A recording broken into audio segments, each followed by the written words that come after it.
네, 반갑습니다. 예, 이렇게 날씨가 아까까지는 안 좋았는데 날씨가 이제 잔잔해졌네요. 좋아졌습니다. 예, 봄이 원래 변덕이 심합니다. 우리가 초하루 때 불교에서 이 돈을 대하는 태도에 대해서 이야기했습니다. 뭐 쭉 여러 가지 이야기를 하고 결론은 돈에 대해서, 재화에 대해서 평정함을 유지를 하는 것이 가장 중요하다. 그런 이야기를 했습니다. 그리고 초사월에는 그러면 그 평정함을 유지하기 위해서는 어떻게 해야 되는가? 그럼 칠각지를 닦아야 된다. 수행을 해야 된다. 그런 이야기를 했습니다. 칠각지 수행은 7단계로 수행을 하는 것인데 첫 번째가 자기 자신을 관찰하는 것이다. 그래서 우리 불자들에게 일상생활에서 자기 자신을 돌아보는 것이 아주 중요하다. 그런 이야기를 했습니다. 오늘은 이제 마지막으로 사회적인 차원에서 우리가 통치자가 경제윤리를 어떻게 가지고 있어야 되느냐. 나라를 다스린다 하는 것은 백성들이 편하고 배부르게 살 수 있도록 하는 게 핵심인데, 불교에서는 그러한 것에 대해서 어떻게 생각을 하고 있는가 하는 이야기를 오늘은 좀 하고, 그동안 돈 이야기 한 거를 마무리하도록 하겠습니다. 이제 선거 전에 이런 이야기 했으면은 또 윤석열이가 어떻고 저떻고 이야기하면 또 선거법 위반 될 수도 있으니까 선거 전에는 안 했는데 선거도 끝났으니까 이제 아무 상관없죠. 부처님 경전 중에 이런 경전이 있습니다. 저도 몰랐는데 요번에 찾아보다 보니까 있더라고요. 전륜성왕 사자후경이라는 경전이 있습니다. 저게 이제 저쪽 테라바다 불교 쪽에, 그러니까 소승불교 쪽, 남방불교 쪽 경전이라고 합니다. 저도 사실은 실제 경전은 못 봤고, 책에서 인용한 것만 봤어요. 언제 한번 기회가 되면 실제 원문도 한번 찾아서 봤으면 하는 생각이 듭니다. 그 경전에 이제 이런 이야기가 나옵니다. 이게 이제 실제로 부처님이 설했는지는 잘 모르겠고, 남방불교 경전이라고 다 100% 부처님이 또 쓰렸다고 볼 수는 없어요. 안 그럴 수도 있으니까. 제가 확실하다는 말은 못하고, 제가 실제 경전을 못 봤으니까요. 옛날에 전륜성왕이 살았는데, 아주 나라를 잘 다스려가지고, 그야말로 그 왕이 있는 동안은 나라가 태평성대를 이루어서 백성들이 한 사람도 굶거나 고통스러워하거나 괴로워하는 사람이 없었다 이겁니다. 이제 그 왕의 아들도, 왕자죠. 어릴 때부터 부왕의 그런 전륜성왕의 모습을 보고, 나도 저렇게 나라를 커서 다스려야지. 가지고 이제 어릴 때부터 그런 제왕의 수업을 아버지로부터 받고, 아버지가 하는 걸 보고 다 배웠어요.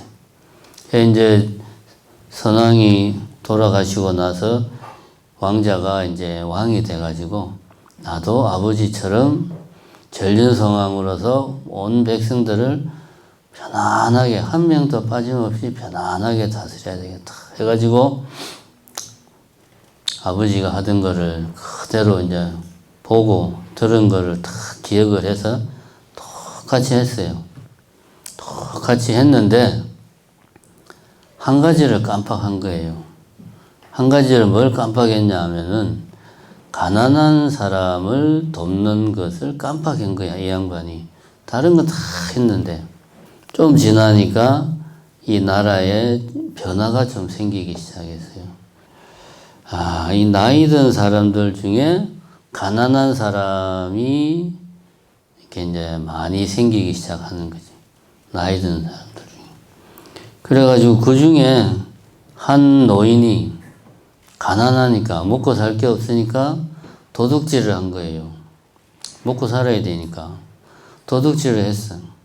왕이 아버지를 따라서 나도 전륜성왕의 길을 가야 되겠다 그랬는데 자기 백성이 가난해가지고 도둑질을 한 걸 보니 상당히 자기 스스로 반성도 많이 하고 참회도 하고 그래서 내가 미처 못 챙겼구나 그래가지고 그 도둑질한 노인에게 먹을 것과 그 재물을 줬어요.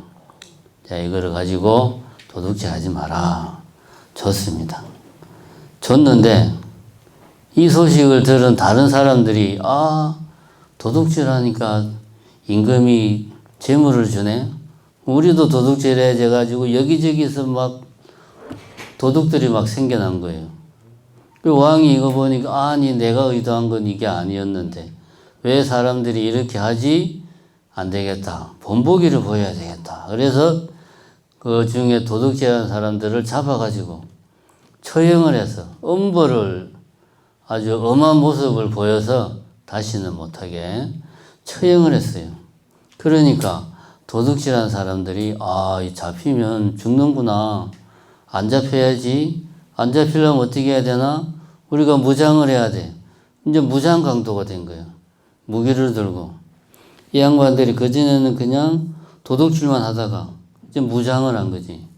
무장을 해서 도둑질을 하다가 잡히면은 이제 도둑질을 당한 사람이 제가 내 거 훔쳐갔어요 말하면 안 되니까 무장 강도만 하는 게 아니고 증거를 없애기 위해서 죽이는 거예요. 살생까지 하는 거지. 이 이야기를 부처님께서 하시고 이렇게 이야기를 했습니다. 궁핍한 자들에게 재물을 보시하지 않음으로 인해 가난이 만연했고 가난이 커짐으로서 인해 보시되지 않은 것들을 빼앗는 일이 늘어났으며 도둑이 늘어남으로 인해 무기의 사용이 늘어남으로 인해 목숨을 빼앗는 일이 일어난 것이다. 목숨을 빼앗음으로 인해 사람들의 수명이 줄어들고 그들의 미덕도 줄어든 것이다. 라고 이제 부처님이 그 이야기를 해주고 그 이야기가 담고 있는 뜻을 설명을 해준 겁니다. 왜 이런 이야기를 부처님이 했을까 하면은 가난이라고 하는 것이 이게 물론 우리가 살다 보면 홍수가 나가지고 내지는 가뭄이 들어서 전염병이 돌아가지고 등등등 해서 그냥 그럭저럭 살던 사람들이 가난해지는 경우 이런 경우는 불가항력적이고 어쩔 수 없는 겁니다. 통치자의 입장에서 중요한 것은 구조화된 가난을 방치해서는 안 된다. 이 노인 같은 경우가 그런 경우지. 구조화된 가난이라는 게 뭔 말이냐. 구조라는 게 다른 게 아닙니다. 제가 이제 어제 제사가 있어가지고 제를 지내고 나니까 몸이 피곤해가지고 사우나를 좀 가야 되겠다. 그래서 이제 오후에 4시 좀 넘어서 사우나를 갔어요. 저 밑에 학동에 사우나를 딱 하고 나오니까 일요일 한 5시쯤 되니까 거리가 한산한 게 참 좋더라고요. 마침 또 배도 좀 사우나도 하고 하니까 배도 좀 고프고 해서 뭘 좀 먹어야 되겠다. 보니까 이제 앞에 국수집이 있어가지고 국수집에 국수를 먹으러 들어갔어요. 그 큰 국수집에 손님이 한 명도 없어요. 내 혼자 이제 달랑 들어가가지고 국수를 시켜서 먹는데 국수를 한 젓가락 딱 먹고 나니까 반이 없어졌어요. 아니 세상에 이런 일이 처음 한 젓가락은 아무 생각 없이 먹었는데 그 다음부터는 아껴 먹어야 되겠다. 아껴 먹어도 4젓가락 먹으니까 없어요. 국수가 국물밖에 없어. 국수는 맛있던데 멸치국수 국물도 잘 내고 면도 아주 맛있고 먹는 둥 마는 둥 먹고 이제 돈은 그것도 7,000원이나 받더만 진짜 몇 젓가락 먹지도 않았는데 돈을 주고 이제 나왔어요. 우리가 이제 흔히 볼 수 있는 일상적인 모습입니다. 나는 그냥 뭐 좀 먹어야 되겠다 해서 식당에 들어가서 국수를 먹었어. 그치? 내가 뭐 특별히 이 사회를 위해서 내가 뭐 이 나라의 발전을 위해서 뭐 많은 생각을 해서 국수를 먹은 게 아닙니다. 그냥 배고파서 먹었어요. 아무 생각 없어요. 그랬는데 내가 이제 국수를 먹고 돈을 가게 주인한테 주면 가게 주인은 그 돈을 받아가지고 며칠 전부터 딸내미가 학원 보내달라고 징징거렸는데 물론 그건 안 되겠지만 그 돈을 보태서 이제 학원비를 준 거예요. 그러면 이제 딸내미가 학원비를 들고 가서 학원에 수강을 하겠죠. 그럼 이제 학원 사장은 요즘 경기가 안 좋아가지고 임대료가 밀려 있었는데 아이고 잘됐다. 이번에 이제 밀린 임대료를 내자. 임대료를 낸 거야. 임대료를 내니까 건물주는 가뜩이나 경기가 안 좋아서 지금 대출금 갚을 일이 칵칵한데 다행히 임대료가 들어와서 대출금을 갚은 거야. 은행에서는 아이고 대출금 상환으로 돈이 들어오니까 요 돈으로 기업에다가 또 대출을 또 해준 거예요. 기업에서는 그 돈으로 또 이 연구개발을 막 해가지고 뭐 삼성 뭐 요즘 잘 나가는 S24 뭐 AI 핸드폰 막 이런 거를 막 만든 거예요. 그 핸드폰을 내가 사가지고 또 쓰는 거죠. 내가 먹은 국수 한 그릇에서 돈이 돌고 돌아가지고 다시 내한테 왔죠. 구조라는 거는 이런 거죠. 나는 아무 생각 없이 내 할 일만, 내가 하고 싶은 일만 했는데 이것이 이 사회 속에서 여러 관계에 다 영향을 미쳐가지고 많은 사람들이 나의 지극히 개인적인 행동으로 인해서 다른 많은 사람들이 자기 생활을 꾸려나가는 게 이게 이제 하나의 구조 속에서 가능한 겁니다. 하나의 시스템 속에서. 만약에 내가 국수가 먹고 싶은데 돈이 없네?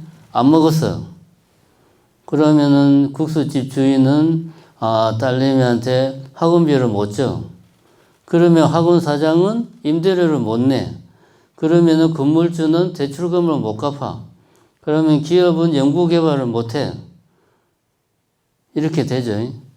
이게 다 이렇게 하나의 그 시스템 속에서 나는 내가 하고 싶은 거 그냥 배고파서 밥 먹고 심심하니까 텔레비 보고 친구 만나서 즐겁게 놀고 하는데 그것이 이 사회라는 거대한 시스템이 굴러가는데 역할을 하고 있더라. 이게 구조입니다. 그럼 구조화된 가난이라는 건 뭐냐? 가난이 구조적으로 사람을 가난하게 만드는 거죠. 예를 들어서 내가 어제 국수를 벌써 몇 그릇 먹냐? 국수를 먹었어. 그 주인한테 7,000원을 줬는데 물가가 워낙 비싸가지고 주인이 그 돈을 받아도 이 돈에서 뭐 떼고 하면은 딸내미한테 줄 돈이 없는 거예요. 딸내미한테 밀가루 값이 하도 비싸가지고 요즘 밀가루 값이 왜 비쌉니까? 우크라이나 전쟁 때문에 그렇잖아요. 우크라이나가 우리는 우크라이나 가보지도 않은 어디 있는지도 잘 모르는 저 멀고도 먼 나라의 전쟁인데 사실은 우크라이나가 전 세계의 식량 창고다 이거야. 우크라이나에서 전 세계 밀의 3분의 1이 거기서 나와. 우리가 먹는 빵, 국수 다 거기서 수입해 먹는 거예요. 그리고 미국하고. 그러니까 그 중요한 생산지 중에 한 군데가 전쟁을 해가지고 우크라이나의 농부가 지금 밀농사를 짓고 있어야 되는데 뭐합니까? 전쟁에 나가서 죽었어. 그 농부가. 아들이 농사를 지어야 되는데 이어봐 아들도 징집돼가지고 지금 전쟁터에 나가 있어요. 밀은 어떻게 됐습니까? 폭격 맞고 그냥 지 맘대로 수확도 못하고 그러고 있는 거예요. 뭐 어쨌든 구조화된 가난이라고 하는 것은 그 식당 주인이 돈을 받아가지고 그 돈으로 그 자기 이제 딸내미 수강비를 줘야 되는데 나는 분명히 돈을 줬어. 근데 국수집 사장은 딸내미한테 돈을 못 주는 거야. 왜냐하면 물가가 워낙 비싸니까. 아무리 다른 사람들이 예를 내가 국수를 팔아줘도 국수집 사장은 지금 현재 상태에서 벗어나지를 못하는 거지. 이런 게 이제 구조적인 가난이죠. 내지는 어떻게 해서 수강비를 줬어. 있는 돈 없는 돈 탈탈 들어가 줬는데 학원 사장이 이제 임대료를 주고 나니까 남는 돈이 없어요. 탈탈 털려가지고 어떻게 좀 더 새로운 좀 강의도 연구하고 해서 애들도 좀 새로운 트렌드에 맞게 좀 새로운 그런 것도 개발해가지고 새롭게 좀 경쟁력도 키워야 되는데 그럴 수 있는 여지가 없어. 임대료 내고 나니까 먹고 살기도 힘든데. 그러니까 학원 선생도 계속 학원이 크지를 못하는 거지. 그냥 겨우겨우 유지만 하는 거지. 요런 게 이제 구조적인 가난이죠. 이런 게 구조적인 가난입니다. 부처님이 말씀하시기를 아까 이야기했듯이 노인이 도둑질을 해가지고 어떻게 이런 게 이제 일종의 하나의 그 구조화된 가난을 이야기를 하는 거다. 부처님이 이러한 그 구조적인 가난은 법과 질서를 위협하고 사람 개인의 그 인성까지도 이걸 이제 피해를 주는 거다 이거지. 그래가지고 자고로 통치자는 가난이 창궐하도록 방치해서는 안 된다. 가난이 창궐하지 않도록 해야 할 책무가 있다. 라고 이제 그렇게 말씀을 하는 거죠. 여기서 말하는 거는 갑자기 잘 살고 있었는데 우리가 홍수가 나가지고 그냥 하루아침에 모든 재산이 다 떠내려가는 그런 경우, 가뭄이 그냥 1년 내내 가뭄이 일어나가지고 그냥 겨우겨우 목숨만 부지하는 경우, 이런 경우는 천재지변이고 이거 말고 구조화된 가난이 창궐하도록 방치해서는 안 된다. 이런 것들을 막는 게 통치자의 의무다. 라고 이야기를 했습니다. 그래서 빈자를 돌보고 다양한 분야를 잘 챙겨서 요즘 말로 하면 투자를 하는 것이 통치자가 해야 될 일이다. 그래야지만이 구조화된 가난이 생기지 않는다. 그걸 막는 게 통치자의 일이다. 이렇게 부처님이 이야기를 했습니다. 여기서 이제 한 걸음 더 나아가가지고 우리가 저번 시간에 재물에 대해서 가장 기본적으로 가져야 될 생각은 평정심을 유지하는 거다. 탐욕심을 낸다거나 어떤 가난에 힘들어 한다거나 이럴 것이 아니고 중도 재물에 대해서 재화에 대해서 평정심을 가져야 된다. 통치자도 마찬가지라는 거지. 통치자도 요거는 이제 다른 경에 나오는 이야기입니다. 정의로운 통치자는 자기 자신과 자기 소유물의 덧없음에 대한 깨달음을 얻고, 요 대목을 잘 봐야 됩니다. 통치자는 그냥 시주 잘하고 보시 잘하고 나라 잘 다스리고 이것만 해가지고는 안 된다 이거야. 자기 자신과 자기 소유물의 덧없음에 대한 깨달음을 얻고 자신의 영토를 다스리면서 자기 소유물에 대한 집착함이 없이 그러한 것들을 사용해야 한다. 사실 지금은 대부분의 나라들이 이제 왕이 다스리는 통치 방식은 아니지만 부처님 당시는 다 왕이 다스리는 방식이었으니까 결국은 왕의 입장에서는 이 나라는 다 내 거고 백성들은 나의 땅에서 농사를 지으니까 우리 요즘식으로 말하면 백성들이 왕에게 내는 세금은 쉽게 말하면 임대료죠. 임대료. 왜? 왕은 이 국토는 내 거야. 그러니까 나의 백성들은 내 땅에서 농사 지으니까 당연히 내한테 임대료를 내야지. 이제 이런 생각을 왕은 하는 거예요. 근데 이제 부처님은 그렇게 생각하면 나라 망치는 지름길이다. 세금이라는 것은 이런 거 보면 이제 부처님이 상당히 좀 생각이 트인 양반이라는, 세금은 백성들 거다. 백성들이 낸 거니까. 백성들이 농사 지어서 냈으니까 백성들 거야. 라고 부처님이 이야기를 합니다. 근데 이게 한 걸음 더 나아가서 그렇다고 백성들 거냐? 아니야. 왜냐하면 왕국 같은 경우에는 세금을 관리하는 유일한 사람은 왕이기 때문에 세금을 어떻게 쓸 건가는 왕한테 있지 백성한테 있는 게 아니야. 그러니까 백성 거도 아니야. 그럼 왕 거냐? 왕의 소유물도 아니야. 왜? 백성들이 만들어가지고 왕한테 준 거니까. 누구의 것도 아니야.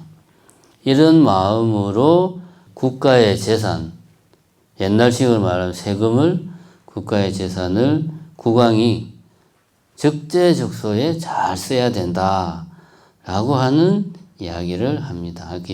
그래서 예를 들어서 세금을 어떻게 매겨야 되냐 하는 걸 보면 아까 이야기했듯이 홍수가 났다거나 뭐 그냥 가뭄이 일어났다거나 전염병이 생겨가 사람들이 다 먹을 게 없어. 이럴 때는 세금을 다 면제를 해줘야 된다. 왜냐, 백성들이 농사 지어서 세금을 만드는 거니까. 근데 백성들이 지금 그렇게 할 수 없으니까 당연히 면제를 시켜줘야 돼. 근데 그게 아니고 이 A라는 사람이 도박을 해가지고 재산을 다 날렸어. 가산을 탕진해가지고 거지가 됐어. 그래서 자기가 내야 될 세금을 못 냈어. 자, 이런 경우는 어떻게 해야 되냐? 그래도 이런 사람은 이거는 천재지변으로 가난해진 게 아니기 때문에 세금을 받아야 돼. 받아야 돼.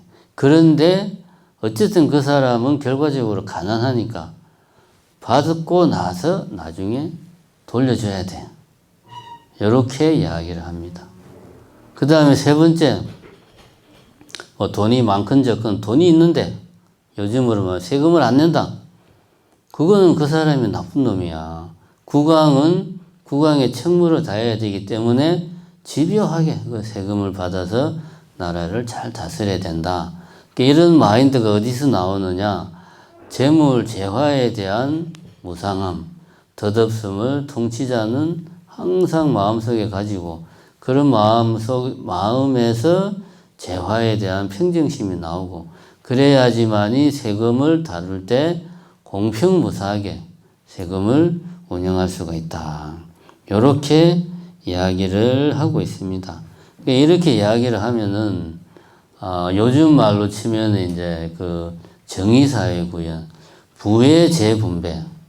인간은 누구나 행복할 권리가 있기 때문에 가난한 사람이나 부유한 사람이나 인간으로서의 기본적인 권리를, 기본적인 행복을 추구할 권리가 있다. 그래서 나라에서 뭐 의료권, 교육권, 뭐 이런 기본적인 것들은 보장을 해줘야 된다.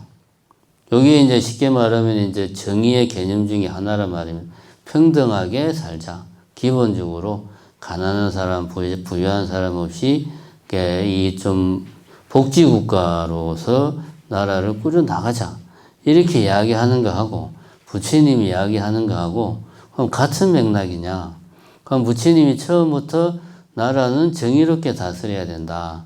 나라는 부는 한쪽에 편중되어서는 안 된다. 돈은 골고루 부자나 가난한 사람 할 것 없이 다 골고루 돌아갈 수 있도록 왕은 나라를 다스려야 된다. 라고 부처님이 어떤 이 평등 사상, 뭐 정의, 부의 재분배를 강조했냐? 그건 또 아니라는 거지.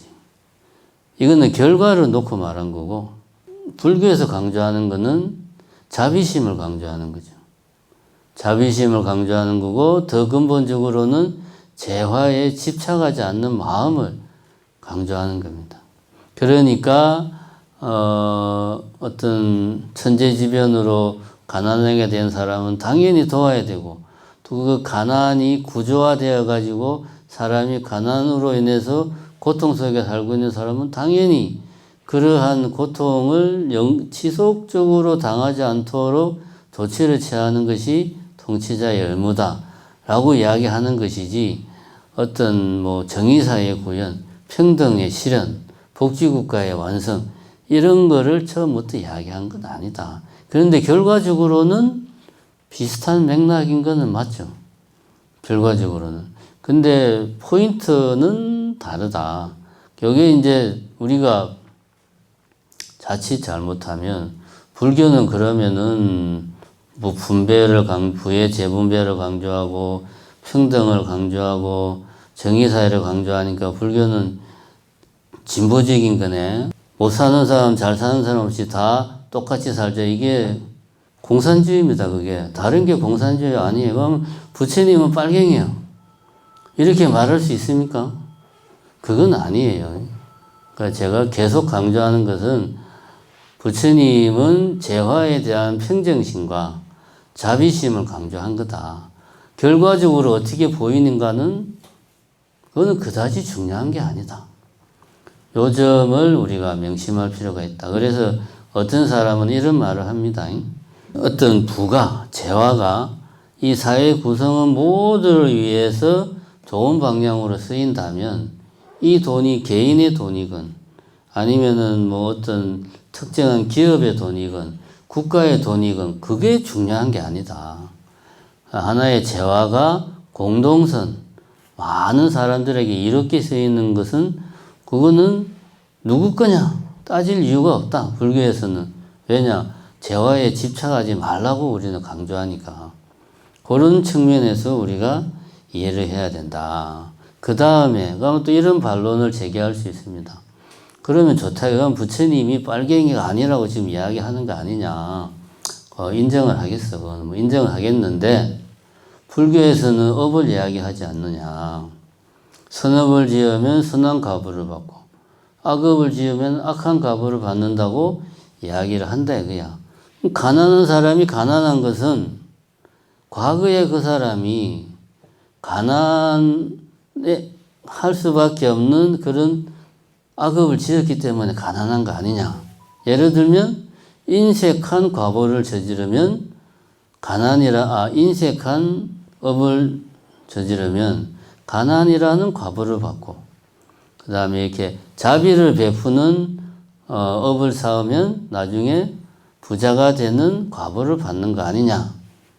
또 이런 생각은 불교 국가, 미얀마, 태국 같은데 어느 정도 좀 일반인들 사이에 퍼져 있는 생각입니다. 그러면 여기에 대해서 경전에서는 그렇다라고 이야기를 하느냐? 그렇다라고는 말을 안 해요. 가난한 데는 여러 가지 이유가 있는 거지. 그 사람이 과거에 인색한 악업을 저질렀기 때문에 그 이유 하나만으로 가난하다라고는 말 못한다. 인연이라고 하는 것은 우리가 잘 알고 있지만 인연법은 우리가 알 수는 엄청나게 많은 인연의 고리들이 작용을 해가지고 하나의 과보가 나온단 말입니다. 근데 한 가지 이유만 말해서는 안 된다. 이것이 경전에서는 뭐 인색하니까 가난이라는 과보를 받았다라는 말은 안 하지만 인연법을 봤을 때는 지금 이야기한 것처럼 뭐 가난하다, 부유하다 이런 과보는 하나의 원인만으로 설명할 수 없다라고 하는 게 불교적인 입장이다. 이렇게 우리가 이해를 할 수가 있겠습니다. 그러니까 지금 우리나라 같은 경우가 총선이 끝나고 나니까 재정 적자가 1107조 원인가 났다고 그러고 도대체 나라 운영을 어떻게 했길래 재정 적자가 저렇게나 많은지 참 걱정이 됩니다. 그 다음에 우리가 총선을 하는 동안 신경을 안 썼는데 어제 뉴스에 나온 게 이란이 이스라엘에 총공세를 벌였어요. 이거는 헤즈볼라나 그전에 막 했던 이스라엘 걔들하고는 차원이 달라요. 이란은 국가입니다. 하나의 국가. 그전에는 이스라엘이 팔레스타인 안에 있는 어떤 이스라엘에 반대하는 정파, 조직에 대해서 공격을 한 거고 지금은 이란이라고 하는 중동의 맹주가 이스라엘에 대해서 우리 지금부터 전쟁하자 해가지고 로켓하고 미사일을 뭐 수백 발을 쏜 거예요. 중동 전쟁이 터졌어요. 가뜩이나 러시아하고 우크라이나하고 전쟁을 해가지고 기름값, 밀가루값 다 올라가지고 지금 안 오른 게 없는데 중동 전쟁까지 터져버렸어. 그러면 이제 물가는 앞으로 더 올라갑니다. 상식적으로 생각해도 기름값 당연히 올라가고 기름값이 오르면 공장에서 만드는 것들은 다 올라가요. 그 다음에 뭐 어디 외국에서 들어오는 것들, 그 우리나라에 들어오는 수입품 중에 3분의 1인가가 수에즈 운하를 거쳐서 오는데 수에즈 운하를 이제 못 다니지. 지금도 많이 못 다니잖아요. 홍해에서 그 뭐 이상한 애들이 뭐 해적 비슷한 애들이 하도 그렇게 하니까 배들이 이제 아프리카, 그 큰 아프리카를 돌아서 가. 그럼 그 돈이 다 우리한테 다 떨어지는 거예요. 다 운임 비용이 높아지니까 사는 게 아닙니다. 언제 좋은 시절이 있었나 쉽게 그냥 갈수록 멀어지고 있어요. 그래서 제가 어제 국수를 먹는데 한 젓가락 먹고 나니까 반밖에 안 남은 거야. 그렇다고 해서 내 주인한테 뭐라고 말할 수도 없어요. 물가가 다 비싼데 이 집 국수 이렇게 요만큼만 주고 사람 먹으라고 주는 거 있냐고 따져봐야 못 사는 사람끼리 싸우는 꼴밖에 안 되는 거예요. 지금 세상이 이런 세상입니다. 그러니까 쉽게 말하면은 가난이 지속적으로 창궐하기에 딱 좋은 조건이에요. 이럴 때 이제 통치자들은 이러한 구조가 고착되지 않도록 노력을 해야 돼요. 머리를 써야 되고 내 머리로 안 되면은 똑똑한 사람들 불러가지고 머리를 맞대고 좋은 방안을 고민하고 우리나라만 해서 안 되면 다른 나라하고 같이 머리 맞대고 고민하고 해도 모자랄 판에 그냥 나라를 엉망진창으로 만들어 놓고 그래 놓고도 반성도 안 하고 뭐 어쨌든 그러자고 한 이야기는 아닌데 오늘 이야기의 결론은 이겁니다. 우리가 불교는 뭐 마음을 다루는 종교다. 마음 수행에 중심을 두고 있다라고 해서 오로지 부처님이 네 마음만 열심히 닦아라 이런 말만 한 게 아니다라는 것을 제가 오늘 말씀을 드리고 싶습니다. 새가 하늘을 날려면은 한쪽 날개만으로 하늘을 날 수가 없어요. 새가 하늘을 날려면 양쪽 날개를 다 퍼득여야 날 수가 있습니다. 개인의 입장에서 보면 나의 내면을 잘 다스리는 것이 하나의 날개고 이 사회라는 시스템이 제대로 작동할 수 있도록 내가 할 수 있는 일들을 끊임없이 고민하고 내가 할 수 있는 일들을 하는 게 또 다른 날개입니다. 개인적 측면과 사회적 측면이 골고루 양쪽이 같이 한 사람의 안에서 균형을 맞추어야 내가 이 사회가 잘 유지될 수 있다.